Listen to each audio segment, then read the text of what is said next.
बिस्मिल्लाहिर्रहमानिर्रहीम। अस्सलाम वालेकुम नाज़रीन, आप यूट्यूब चैनल देख रहे हैं। मैं इमरान खान हूँ। नाज़रीन, मूनसून का एक नया स्पेल आ रहा है पाकिस्तान में और ये ज़्यादा बलाई इलाकों में है, तो जितने पाकिस्तानी हैं उनसे गुजारिश है कि ज़रा एहतियात करें। ख़ास तौर पे जो लोग, अभी वैसे सैर व सियाहत का सीज़न तो ख़त्म हो गया, लेकिन फिर भी जो लोग ट्रैवल करें वो ज़रा एहतियात करें। 16 से 19 सितंबर तक, यानी 2 दिन के बाद ये स्पेल शुरू होने जा रहा है और 19 तक, अगले 3 दिन तक, ये 3-4 दिन ये जारी रहेगा। तो आप लोग बहुत एहतियात करें। अलीपुर में बंदोबस्त किया जा रहा है, शायद किसी आम शख्सियत ने वहाँ पे आना है और रातों रात वहाँ पे सड़कें तामीर हो रही हैं। वहाँ के लोग कह रहे हैं जी हम तो सैलाब में फंसे हुए हैं, इनको अपने सड़कें सीधी करने की पड़ गई है और मरम पट्टी हो रही है सड़कों की। मैंने आपको पिछले वीलॉग में बताया था। तो वो एक्चुअली जो एक गाना तैयार करना है उसमें मियाँ नवाज शरीफ साहब को इन करना अभी बाकी है।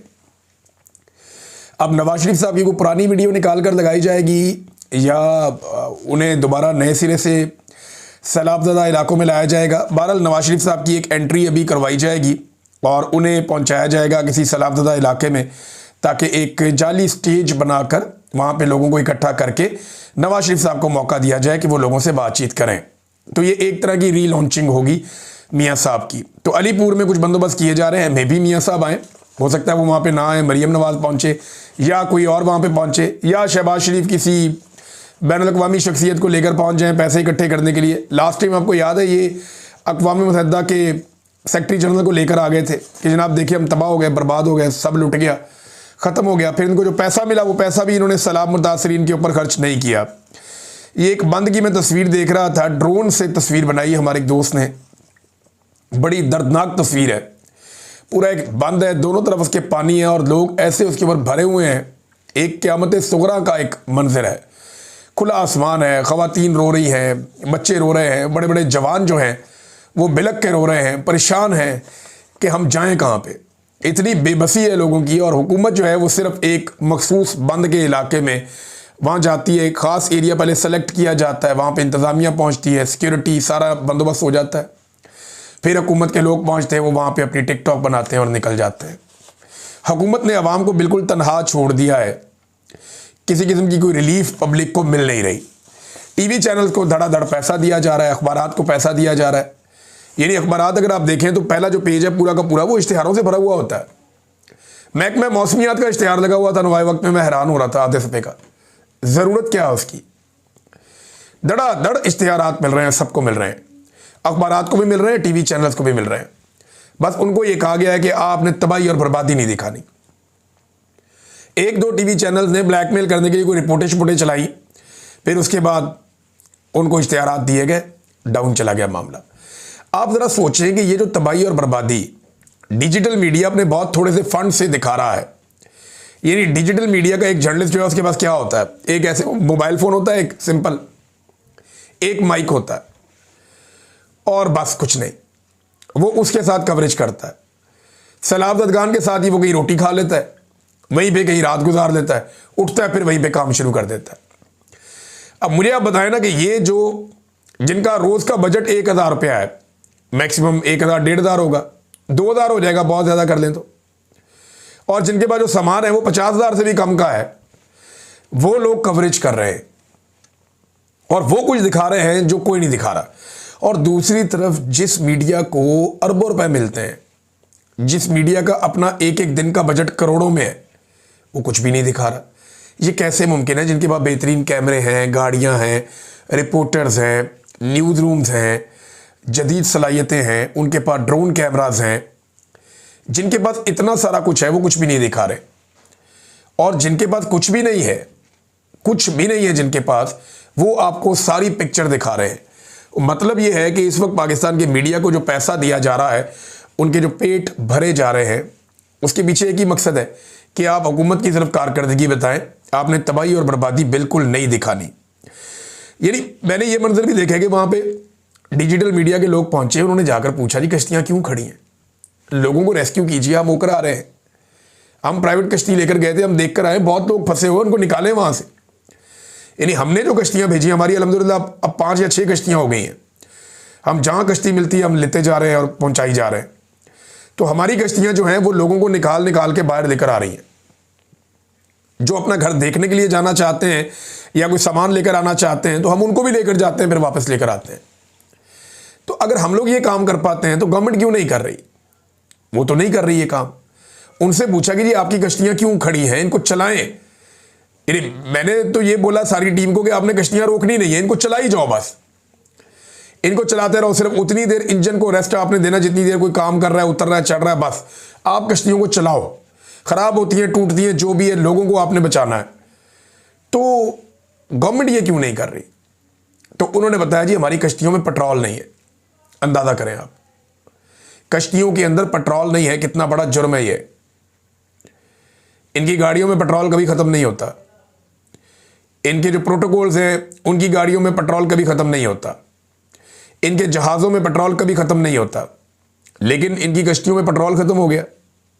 ये कितनी अफसोस की बात है कि जो गरीब के लिए चलने वाली कश्ती है, और चंद कश्तियाँ इतनी ज़्यादा भी नहीं है, उनके अंदर भी पेट्रोल अवेलेबल नहीं है। अब नजम सेठी जैसा आदमी, यानी एक जर्नलिस्ट हैं नजम सेठी साहब, पीसीबी में भी रहे, उनके पॉलिटिकल कनेक्शन भी हैं, होते हैं। अब हालात ही ऐसे हैं, जर्नलिज्म सारा ही पोलराइज हो गया। लेकिन नजम सेठी साहब जो है वो एक तज्जियाकार के तौर पे वो भी अब ये कहने पर मजबूर हो गए कि यार बस कर दो। फौज को और हुकूमत को वो शीशा दिखा रहे हैं कि यार बस कर दो, लोग गुस्से में हैं, तुम लोगों ने तबाही फेर दी है। नजम सेठी कह रहे हैं पानी सर से गुजर गया, अब इमरजेंसी लगा रहे हैं।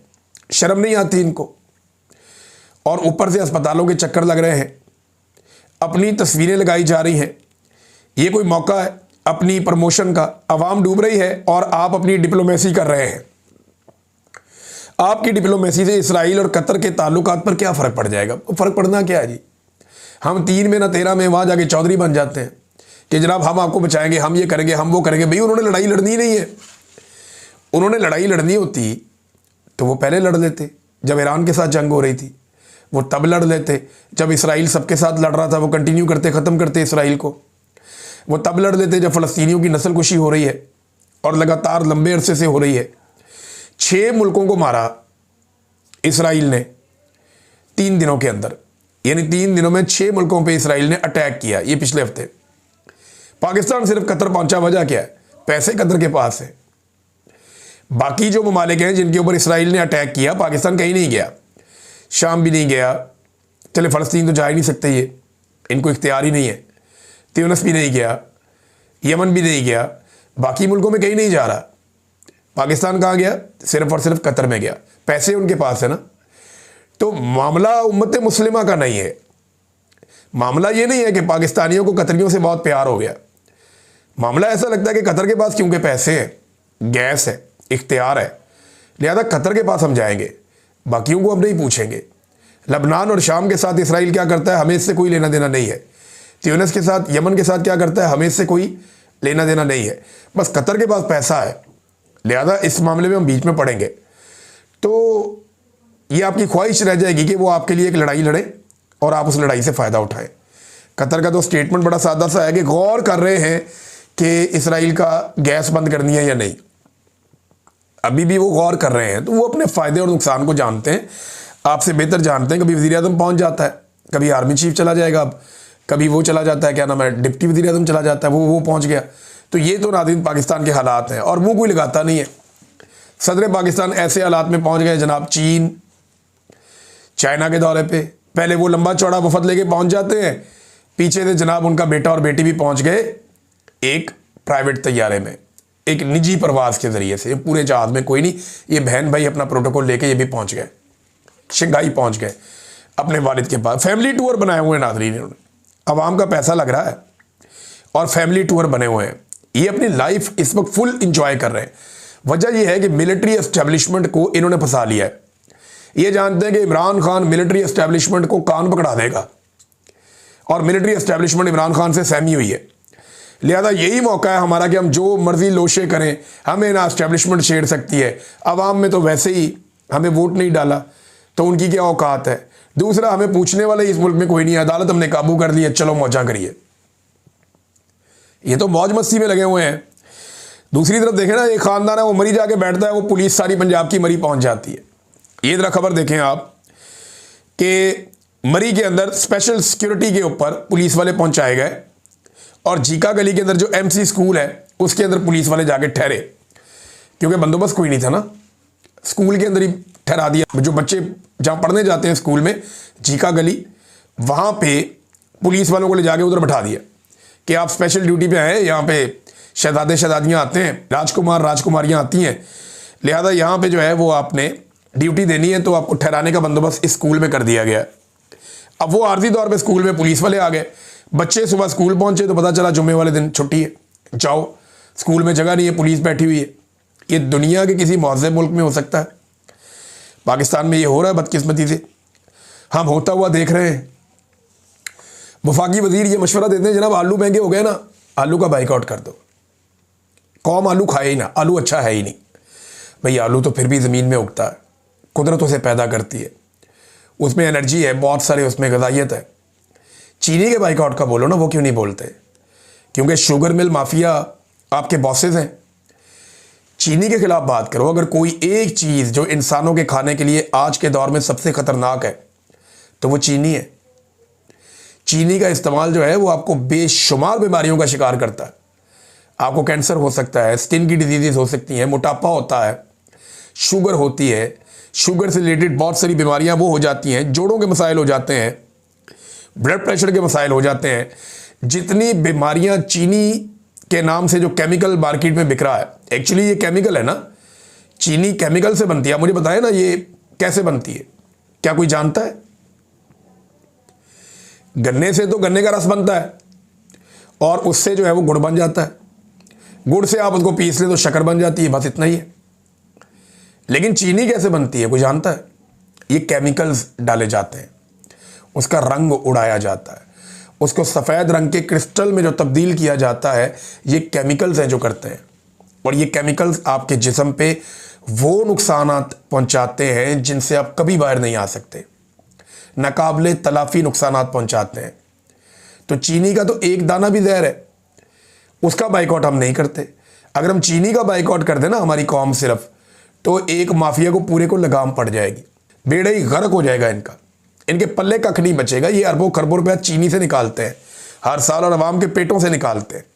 बहरहाल वहाँ पे नहीं कहेगा, वफाकी वज़ीर हनीफ अब्बासी साहब थे, उन्होंने ये आलू के बाइकआउट का मशवरा दिया, चीनी के बाइकआउट का मशवरा दें ताकि कौम का कोई भला भी हो।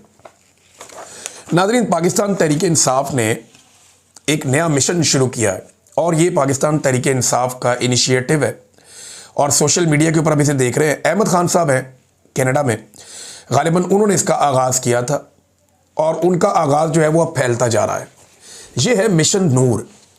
ये क्या है, सिंपल मैं आपको करूँ तो ये है कि अनाउंसमेंट ये की गई है कि 20 तारीख को, 20 सितंबर की रात को पाकिस्तान में 9 बजे तमाम लोग अपने घरों की छतों पर आएँ और आज़ान दें और उसकी वीडियो बनाकर सोशल मीडिया पे डाल दें। सोशल मीडिया पे इसलिए डाल देंगे सारी दुनिया को पता चल जाए कि लोग आज़ान दे रहे हैं, वो एक तहरीक बन जाए। और आज़ान देने का मतलब ये है कि अल्लाह रब्बुल इज़्ज़त से इस जालिम रजीम के ख़िलाफ़ मदद मांगना, यानी जालिम हुक्मरानों से निजात के लिए दुआ है ये एक, कि हम अल्लाह को पुकार रहे हैं। देखिए हर हाल में हम लोग अल्लाह को ही पुकारते हैं, जब भी मुश्किल आती है हम सबसे पहले अल्लाह को पुकारते हैं। मैंने बहुत सख्त टाइम देखा, मैं सिर्फ अल्लाह रब्बुल इज़्ज़त से मदद मांगता था, उसने मेरी मदद की भी है। तो अल्लाह को ही पुकारना चाहिए। बल्कि मुझे याद है अच्छी तरह, मैं जब उस कैद में था तो कभी कभी मैं आज़ान देता था, यानी मेरा दिल करता था मैं आज़ान दूँ तो मैं आज़ान देता था, क्योंकि अल्लाह को पुकारने का एक बेहतरीन तरीका है वो, तो मैं आज़ान देता था, मुझे याद है। तो ये मिशन नूर है, एक अच्छी बात है। इसमें लोग अपनी तकालीफ, अपनी मुसीबतें, जो इंसानी हकूक़ की पामालियाँ हो रही हैं, जो जुल्म जबर फस्तायत है, जो मिलिट्री एस्टेब्लिशमेंट ने एक जाली रजीम मुसल्लत करके लोगों को कुचल दिया है, लोग अल्लाह रब्बुल इज़्ज़त से मदद मांगेंगे, अल्लाह से रुजू करेंगे, फ़लस्तीन के बारे में भी दुआ करें, बाकी दुनिया में जहाँ जहाँ मुसलमान पिस रहे हैं उनके बारे में भी दुआ करें। और ये एक नुक्ता आगाज़ है मिशन नूर के बारे में जो मैंने सुना है, एक ये नुक्ता आगाज़ है। इसके बाद बाकायदा एक तहरीक शुरू करने का इरादा है पाकिस्तान तहरीक इंसाफ का, ये एक डिफरेंट एंगल से आ रहे हैं। वैसे मिशन नूर की अनाउंसमेंट से कुछ परेशानी तो है, जो ताकतवर हल्के हैं उन्हें, कि ये एक नया सिलसिला। पाकिस्तान तहरीक इंसाफ की ये खूबी है कि वो आराम से नहीं बैठते, वो कुछ ना कुछ करते रहते हैं और किसी ना किसी तरीके से लोगों को इकट्ठा करना जानते हैं। तो अब एक ये नई चीज़ है, मैंने कहा मैं आप तक पहुंचाऊं कि यहाँ पे क्या होने जा रहा है। इसको रिपोर्ट भी करेंगे, फर्दर इस पर हम बात करते रहेंगे। नादरीन, शहबाज राणा साहब हमारे एक बड़े अच्छे जर्नलिस्ट हैं, बिल्कुल किसी किस्म की कोई कंट्रोवर्सी उनके हवाले से नहीं है, मैं बड़ी अच्छी तरह उन्हें जानता हूँ। शहबाज राणा साहब एक्सप्रेस न्यूज़ में प्रोग्राम करते हैं, बड़े मोतबर सहाफ़ी हैं। हम लोग तो बहुत सारे सहाफ़ी पाकिस्तान में क्रिटिसाइज़ किया जाता है कि आप फ़लाने को ज़्यादा मारते हैं, फ़लाने को कम मारते हैं, लेकिन शहबाज राणा साहब हर दौर में बड़ी अच्छी जर्नलिज्म करते रहे। अब उन पर भी मुकदमा कर दिया गया। वजह ये है कि वो हुकूमत को एक्सपोज कर रहे थे और मुआशी पॉलिसियों को बेनकाब कर रहे थे, हर चीज़ लाकर सामने रख देते थे। लिहाजा अब उनके ऊपर भी मुकदमा दर्ज करके उनकी आवाज़ को दबाने की भी कोशिश की जा रही है। नाज़रीन, तैमूर झगड़ा साहब से एक मामला शुरू हुआ था, आपको याद होगा, मैंने आपको रिपोर्ट किया था कि वो एंटी करप्शन में चले गए और उन्होंने कहा कि जितने आरओज़ हैं, जिन लोगों ने मेरे हल्के का रिजल्ट दिया है, जो ब्यूरोक्रेसी वहाँ मौजूद थी, उनको बुलाया जाए और बुला के पूछा जाए कि क्या मैं इलेक्शन हारा हूँ। वो मामला खुलना शुरू हो गया। ब्यूरोक्रेसी ने एंटी करप्शन के साथ कोऑपरेट नहीं किया, जिन्होंने किया वहाँ मामला खुल गया कि इलेक्शन तो तैमूर झगड़ा जीता था, लेकिन फॉर्म 47 जाली जारी कर दिए गए बाद में। अब जब ये मसला खुला तो इलेक्शन कमीशन बीच में आ गया, उसने अपनी कहानियां शुरू कर दी, लेकिन एंटी करप्शन को चला रहे हैं वहाँ मुसद्दिक अब्बासी साहब, वो डट गए हैं। सूरत हाल क्या है मैं डिटेल्स आपको बताऊंगा, लेकिन एक सादी बात आपको बताऊं कि ना इलेक्शन कमीशन, ना पाकिस्तान की एस्टेब्लिशमेंट और ना ही सूबाई हुकूमत खैबर पख्तूनख्वा की ये चाहते हैं कि तैमूर झगड़ा साहब को उनकी नशिस्त वापस मिले। ये मैं आपको कैटेगोरिकली बता रहा हूँ कि सूबाई हुकूमत इसलिए नहीं चाहती कि तैमूर झगड़ा इमरान खान साहब की जानिब से वजारत आला की एक चॉइस हो सकते हैं। हालांकि इमरान खान ने कई दफ़ा कहा कि उनको काबीना में शामिल किया जाए, लेकिन गंडापुर साहब ने उन्हें काबीना का हिस्सा भी नहीं बनाया अभी तक। तो तैमूर झगड़ा साहब ने सिस्टम को अभी जकड़ा हुआ है और वो ज़िद में लगे हुए हैं कि मैंने हर फॉरम का दरवाज़ा खटखटाना है। और ये ठीक है बात कि एंटी करप्शन के ज़रिए से आप बुलाएं, उनको पूछें तो सही ना कि भाई तुमने जो फार्म जारी किया था असली कौन सा है और नकली कौन सा है, तो मामला सीधा हो सकता है। नाज़रीन, एक रिपोर्ट आई है और ये ड्रॉप साइट न्यूज़ ने ये इंकशाफ किया है, ये बहुत इंपॉर्टेंट है, मैं आपके सामने रख देता हूँ जाते जाते। ये कॉमनवेल्थ और यूरोपियन कमीशन ने तारीख में पहली बार पाकिस्तान के 2024 के इंतखाबात में बड़े पैमाने पर पाकिस्तानी फ़ौज की जानिब से की गई धांधली की रिपोर्ट को छुपाया। यानी रिपोर्ट छापी जाती है लेकिन उसको छुपा लिया गया। ये बड़ी अहम बात है। यानी रिपोर्ट क्या कहती है, उसको छुपा लिया गया, छापा नहीं गया। कॉमनवेल्थ और यूरोपियन कमीशन, अब ये मगरबी तंजीमें हैं, अब इनका काम ये था कि ये पाकिस्तान में बताते क्या हुआ है। वो रिपोर्ट क्या कहती है, अब ये इंकशाफात सामने आए हैं और ड्रॉप साइट न्यूज़ ने इंकशाफात किए हैं। वो बताते हैं कि 2024 के इंतखाबात में बड़े पैमाने पर धोखाधड़ी हुई, जिसकी वजह से मिलिट्री एस्टेब्लिशमेंट की हमायत याफ्ता पार्टियों को अवाम की मर्ज़ी के खिलाफ हुकूमत दी गई। वोटर ने जेल में बंद साबिक वज़ीर-ए-आज़म इमरान खान की पार्टी तहरीक इंसाफ के हक़ में बड़ी तादाद में वोट दिया, लेकिन बज़ोर ताकत नताइज को तब्दील कर दिया गया। कॉमनवेल्थ की रिपोर्ट में कहा गया कि हुकूमत ने लोगों के बुनियादी हुकूक जैसा कि आज़ादी इज्तिमा, आज़ादी इज़हार राय और तंजीम बनाने की आज़ादी को पामाल किया। पाकिस्तान की मिलिट्री एस्टेब्लिशमेंट ने कॉमनवेल्थ से इस रिपोर्ट को दबाने की दरख्वास्त की, जिसकी हैरानकुन तौर पर उस वक्त की कॉमनवेल्थ की सेक्रेटरी जनरल पैट्रिशिया स्कॉटलैंड ने इसकी तामील की और एक ऐसी रिपोर्ट को दबा दिया जो पाकिस्तानी फ़ौज की हमायत याफ्ता हुकूमत के इक़्तिदार को बरकरार रखने के लिए बड़े पैमाने पर इंतखाबी धोखाधड़ी को उजागर करती थी। ये कॉमनवेल्थ की 70 साल तारीख में पहला मौका है कि उसने अपनी इस तरह की इंतखाबी रिपोर्ट को छुपाया। ये बहुत अजीब चीज़ है। कॉमनवेल्थ सेक्रेटेरिएट की रिपोर्ट को 8 फरवरी 2024 इंतखाबात के चंद रोज़ बाद शाया होना चाहिए था, लेकिन ये आज तक कॉमनवेल्थ की वेबसाइट से गायब है। ये कॉमनवेल्थ की 70 साल तारीख में पहला मौका है जब इसने रिपोर्ट शाया नहीं की। फ़ौज की हमायत याफ्ता हुकूमत ने लॉबिंग की कि वो इंतखाबी निगरानी के नताइज को नुमाया ना करे, जो नई आने वाली हुकूमत के लिए शर्मिंदगी का बायस बन सकते हैं और इनकी कानूनी हैसियत को कमज़ोर कर सकते हैं। फ़ौज की दरख्वास्त के बाद कॉमनवेल्थ ने यह किया। अब आप अंदाज़ा करें नाज़रीन, ये हालात हैं।